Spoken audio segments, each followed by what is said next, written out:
Anushka MU from 8C. Today I am going to demonstrate something interesting. Electroscope. Electroscope is a scientific device that is used to detect the presence of electric charge on a body. In the year 1600, British physicist William Gilbert invented the first electroscope with pivoted needle called Vesorium.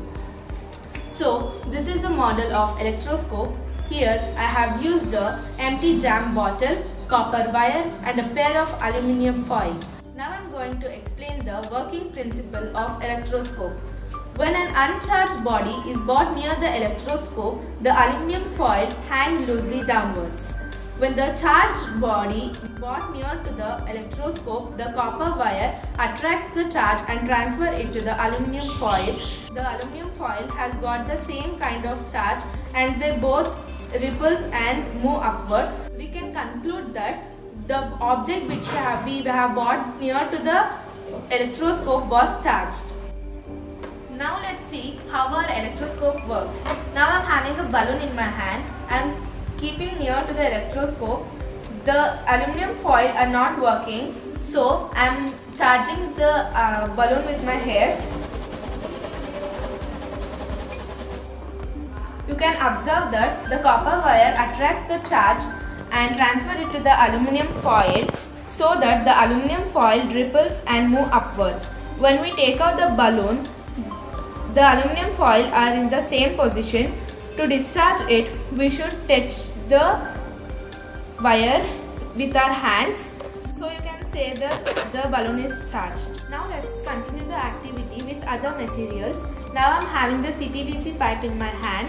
When we keep the CPVC pipe near the electroscope, the aluminium foil are not moving. So I am rubbing the CPVC pipe with cloth.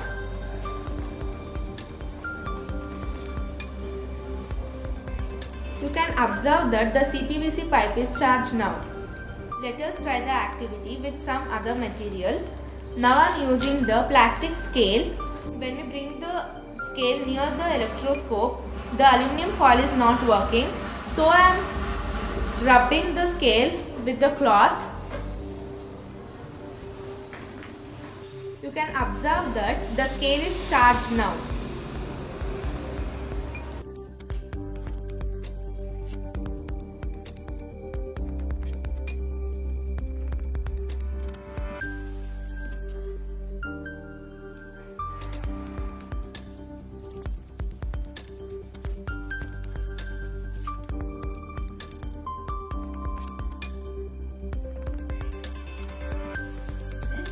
Electroscope is used to test the bodies whether it is charged or not. There are many applications of electroscope. It is used to detect the static charges. The nature of electric charges are determined and also the magnitude of two different charges can be compared using electroscope. Thank you.